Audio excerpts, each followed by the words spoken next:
Coming up on this Tuesday edition of Daybreak, in a historic move that'll provoke sharp condemnation from Seoul and Beijing, Japan's Abe administration is expected to approve changing the nation's defense laws to allow Tokyo to come to the military aid of an ally under attack. A matter of hours after confirming its second missile test in recent days, North Korea proposes that the two Koreas halt hostile military activities from this Friday. Plus, the Korean government says it needs more time to consult with farmers and the public on how to open the local rice market from next year. Daybreak begins now.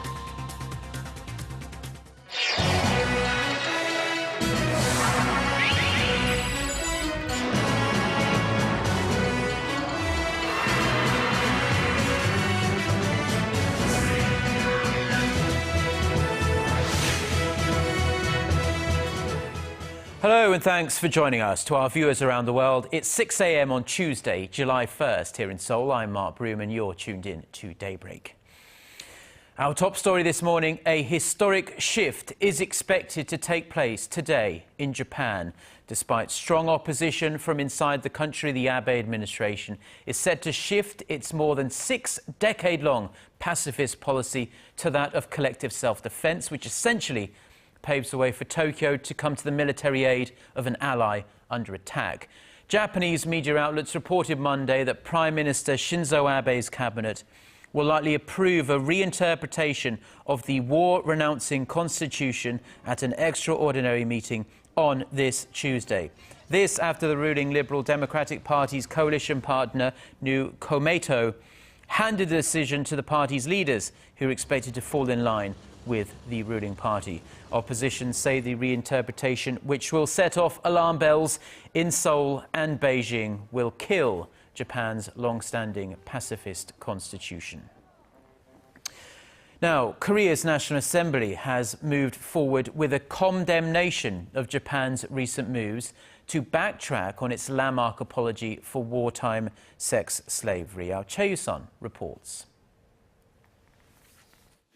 Calling Tokyo's review of the 1993 Kono Statement an historical provocation, Korean lawmakers in a resolution adopted on Monday accused Japan of contradicting itself by denying the essence of its past apology. The Abe administration recently claimed that Seoul and Tokyo negotiated the content of the apology after lacking evidence to confirm the Japanese military's wartime sex slaves were forced into prostitution. In the 1993 statement, Japan acknowledged its military was involved in the establishment and management of military brothels and that the coercion of women by private recruiters was done at the request of the military. The Korean National Assembly makes clear that the Kono Statement was publicized based on the findings of the Japanese government's own investigation and was not the result of Korea and Japan's negotiations. The Korean lawmakers denounced the Japanese government for damaging the spirit of cooperative ties in Northeast Asia, warning such a provocative act would only serve to isolate Japan from the international community. Lawmakers called on Seoul to search for additional evidence that the Japanese military coerced women from Korea and other Asian countries. Korean Foreign Minister Yoon Byung-se at the parliamentary committee meeting vowed to respond firmly to any attempt by Tokyo to distort history. Beyond Seoul-Tokyo ties, the Korean government will treat the issue from a universal humanitarian perspective and cooperate with the international community to increase pressure on Japan. Seoul is expected to release a white paper on the so-called comfort women by July of next year, detailing the damage done to victims and exactly how the women were coerced by the Japanese military. Chae-Yusun, Arirang News. Now, the top the top military officials of South Korea, the US and Japan will hold talks Tuesday on North Korea and other key security-related issues on the sidelines of the ongoing RIMPAC exercises taking place in Hawaii. Officials say Seoul's chairman of the Joint Chiefs of Staff, Choi Yoon-hee, will sit down with his US counterpart Martin Dempsey and Shigeru Iwasaki from Japan to discuss ways to counter the nuclear threat posed by Pyongyang. The US-led trilateral meeting will end with a joint statement by the three commanders. The RIMPAC exercise, which kicked off at the end of June, is the world's largest international naval drill with 23 countries taking part. This year's exercise is especially significant as China is taking part in the US-led drill for the first time. North Korea has proposed an end to hostilities with the South, but as you might expect, there were a few conditions attached. The North's National Defense Commission said it was also ready to suspend all acts of verbal provocation and slander from Friday and urged Seoul to follow suit. Shin Se-min reports. No military provocations from either North or South Korea starting at midnight this Friday, July 4th. That was a proposal made by the North National Defense Commission. Pyongyang's top military body also called on both sides to stop slandering each other. The statement makes specific mention of South Korea's joint military drills with the United States dubbed the Ulchi Freedom Guardian exercises, scheduled to begin this August, and calls for them to be halted while the 2014 Asian Games are taking place in the South Korean port city of Incheon. The North has previously said it would send athletes to the event, which runs from September 19th to October 4th. And experts say Monday's offer had Chinese President Xi Jinping's visit to the South later this week in mind. With President Xi's visit to Seoul, the North is trying to put the blame on the South for not expressing its will to ameliorate the stalled inter-Korean relationship. Pyongyang is also showing its discontent over the continuous joint military exercises between Seoul and Washington by mentioning the Ulchi Freedom Guardian drills. Other experts see the North offer as a conciliatory gesture, pointing out that it uses softer language than past offers of the same ilk. They also cited the timing of the proposal as it coincides with the joint communique agreed upon by the North and South on July 4, 1972, which outlined the steps for achieving a peaceful reconciliation. Shin Se-min, Arirang News. Now, North Korea has been busy because it says it's going to put two detained Americans on trial. This is the latest move in several days of really rather mixed signals coming out of Pyongyang. The country's state media says investigations had been carried out and there was enough evidence to move ahead with indictments. The two Americans both travelled to North Korea early this year on approved tourist trips. Connie Kim reports. North Korea says it's planning to indict two U.S. citizens for carrying out what Pyongyang calls hostile acts against the state. The North's official Korean Central News Agency says evidence and testimony confirms previous suspicions about Matthew Todd Miller and Jeffrey Edward Fowle. Miller was arrested in early April after allegedly tearing up a tourist visa upon his arrival in the North and declaring he was seeking asylum. Fowle entered North Korea the same month. State authorities say the 56-year-old man was detained for so-called inconsistent acts, reportedly for leaving a Bible at the hotel where he was staying. Investigations into the two men will continue, and a North Korean court is expected to mete out punishments after their respective trials. Miller and Fowle represent the second and third U.S. citizens currently detained in the communist state. Korean-American Kenneth Bae has been in custody since November 2012 and is currently serving a 15-year sentence of hard labor under charges of trying to overthrow the government. Connie Kim, Arirang News. Just a little over 10 years ago, the two Koreas began operations of their jointly run Kaesong industrial complex in the North Korean border city. Now, for a closer look at how far the Inter-Korean cooperation project has come over the last decade, and also a little bit about what the future might hold, our Hwang Sang-hee reports.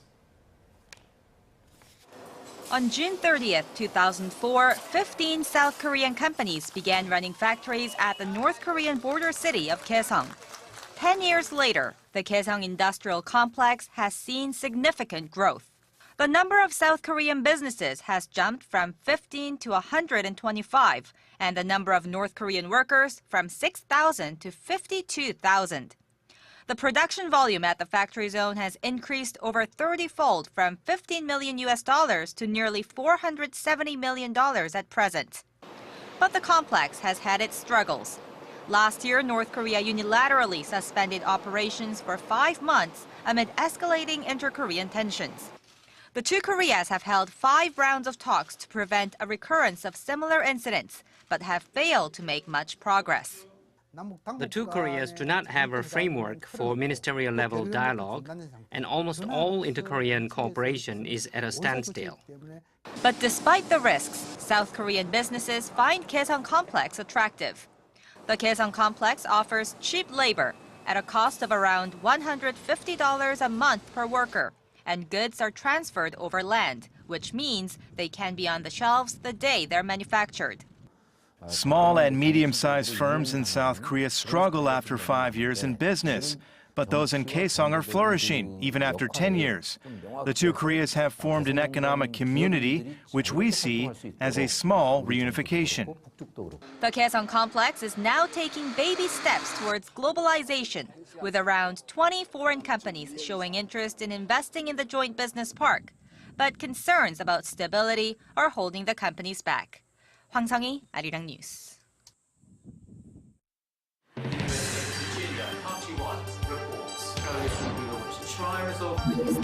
We start before the sun rises to bring you the latest stories out of Korea. We also lead the way with important global coverage. Stay on the pulse of what is happening with Daybreak.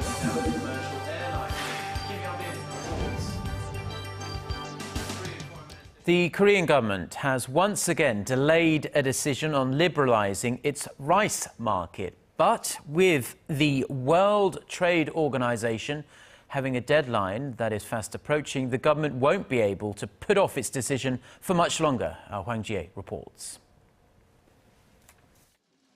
Time is running out, but the Korean government is putting off a final decision on rice market liberalization. The government was going to announce its position over the issue at an economy-related ministers' meeting on Monday, but instead said more time was needed to reach a consensus. We will gather more opinions from the parliament and other related parties to draw a reasonable conclusion on how to develop the nation's rice industry based on the analysis. The delay comes amid strong protests by local farmers who say the market liberalization is all about protecting food sovereignty. The government is now likely to aim for mid-July after a public hearing on the issue at the National Assembly on July 15th. Korea must notify the World Trade Organization by the end of September on whether it plans to open its rice market. Under a 1994 agreement with the WTO, Korea had promised to liberalize its rice market, but because rice is a staple food of the nation, the government was allowed to put off the move for 20 years in exchange for gradually raising its rice import quota. The 20-year period is set to expire at the end of this year. The government earlier this month said it's moving toward opening up the rice market, saying that raising the import quota even more to delay opening the market simply costs too much. A high-ranking official at Korea's Agriculture Ministry says that while the official announcement has been delayed, the government maintains that rice market liberalization is inevitable. Hwang Jie, Arirang News. Korea's overseas construction orders hit a record $37.5 billion in the first half of the year. That's up 22% from last year. Now, this puts Korea well on track to meet its yearly goal of $70 billion. The figures were given a nice boost on Monday when Hyundai Engineering and Construction announced it had secured a $4.8 billion deal to expand a refinery in Venezuela. Korea's biggest builder entered the continent of South America 4 years ago and started making inroads in Venezuela 2 years ago. Korea has either lowered or completely eliminated tariffs on European cars, a move that is sure to help European automakers expand their market presence here in Korea, starting on this Tuesday as Korea enters the 4th year of its free trade agreement with the EU. A 1.6% tariff levied on imported cars with an engine 1.5 litres or larger will be completely removed, and a 4% tariff on cars with smaller engines below 1.5 litres will be lowered to 2.6%. Industry watchers predict the move will give European cars an extra edge over other imported autos, as prices are expected to go down by up to $800 US. Now, Korea may be a smoker's paradise with its very cheap cigarette prices, but the government is hoping a price hike will change that for the benefit of public health.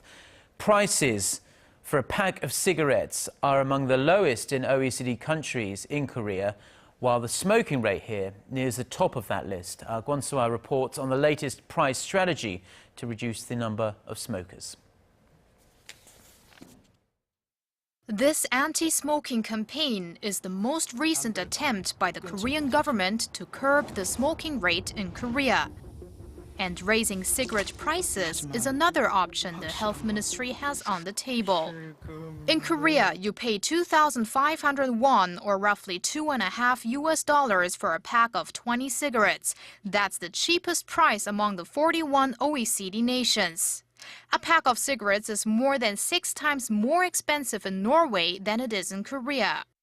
While smokers are divided on this idea, I might quit if they doubled the prices. I think the smoking rate would only drop with price hikes to $3 or $4 a pack. experts say there is a correlation between cigarette prices and the smoking rate. In 2004, the tax increased 500 won per pack, and it resulted that cigarette sales decreased 27% in 2005, just 1 year. But the government has failed to push through price increases many times before for one main reason. There are concerns people in the low-income bracket will be hit hardest, since a cigarette price hike also means a tax hike.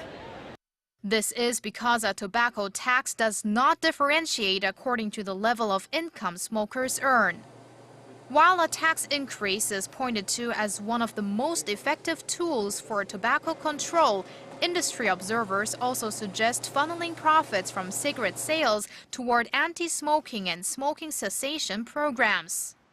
Korea's smoking rate was the second highest among OECD member nations last year. Kwon So-ah, Arirang News.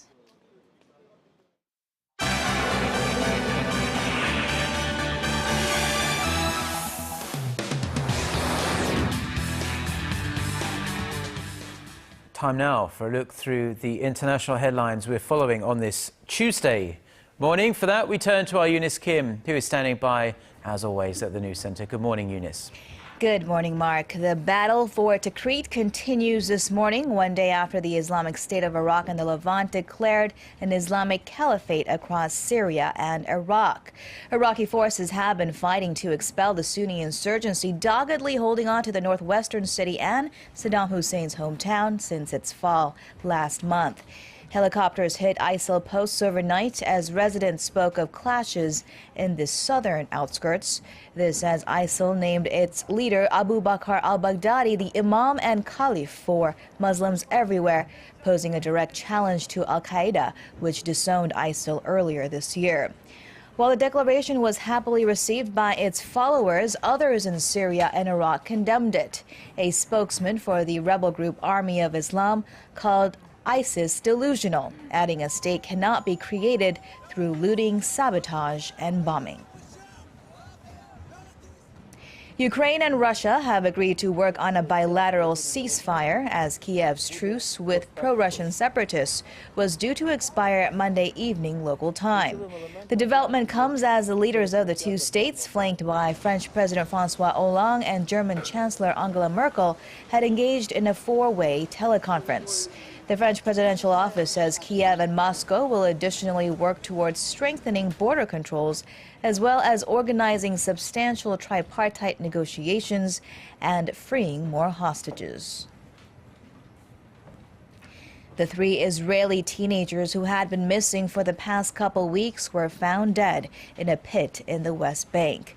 Two were 16 years old and one 19, last seen hitchhiking home at a junction near Hebron. Israeli officials had said they were kidnapped by Hamas. Today, all of Israel was mourning the 3 teens brutally murdered by the Hamas terrorists, a spokesman for Israeli Prime Minister Benjamin Netanyahu said. Netanyahu called an emergency security meeting with his cabinet during which he promised, quote, Hamas will pay. The U.S. State Department had urged restraint from both Israel and Palestine. One of the 3 teens was an American national. The U.S. Supreme Court has ruled private companies can't seek an exemption from a mandate for birth control as outlined in Obamacare. In a vote of 5-4, the justices ruled in favor of a group of small private companies saying they can't object on religious grounds to provide insurance covering birth control for women. They cited a 1993 federal law called the Religious Freedom Restoration Act, enacted to protect religious liberty. The companies in the case said they did not object to all birth control, but certain types they saw as amounting to abortion, which they opposed for religious reasons.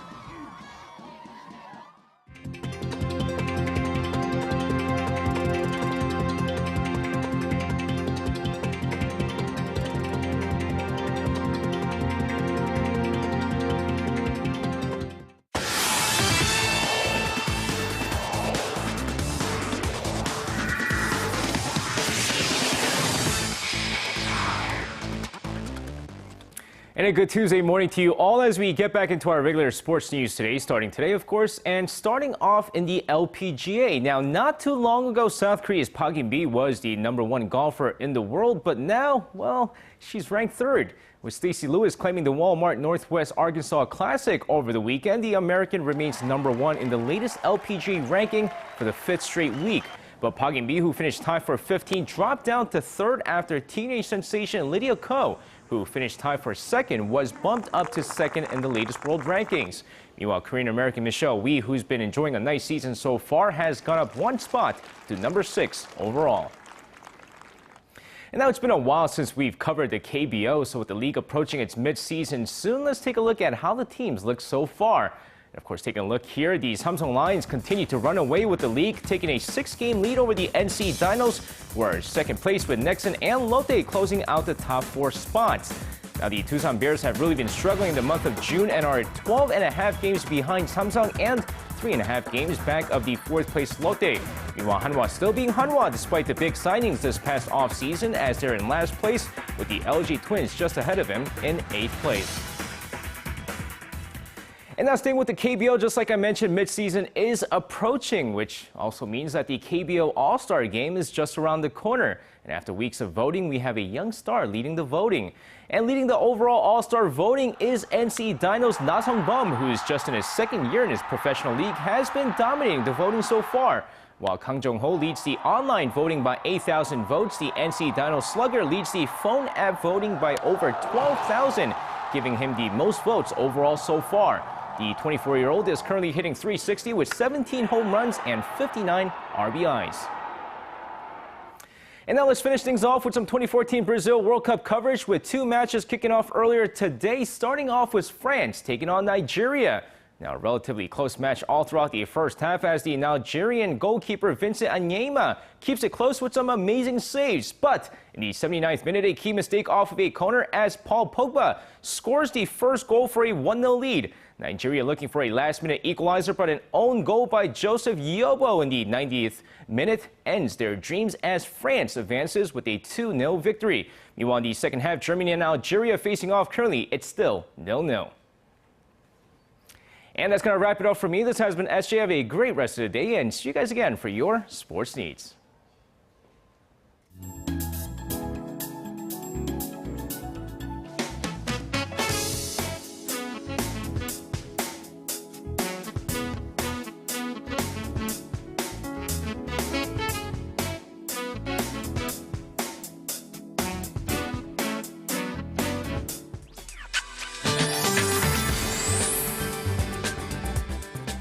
Good morning. I'm Lee Ji-hyun with your weather update. It's going to be hotter than yesterday. High in Seoul will rise to 31 degrees Celsius, and most regions will see top temperatures rising up to low 30s today. And layers of fog are seen at the moment, but it will gradually clear out, and lots of sun will be shining down us today. High UV level is expected, so be extra careful outside between the hours of 11 a.m. and 4 p.m. because this is when the sun is at its strongest. With that in mind, let's take a closer look at the readings for today. The morning low here in Seoul is starting out at 21, and the high in the capital in Gwangju will rise to 30, while Daegu will soar to 33 today, and Busan should make it to 28 this afternoon. Now for other regions, it looks like down on Jeju and Daejeon should see a high of 28 and 31. Dokdo will reach 25, while Mount Kumgang hikes up to 20. Well, that's all for me at this hour, but I'll be back with more updates after 10. Thank you very much, Jion. And those are the stories we have for you at this hour. But Korea Today is coming up with more stories in about half an hour's time. We'll be back at the same time tomorrow. Until then, goodbye.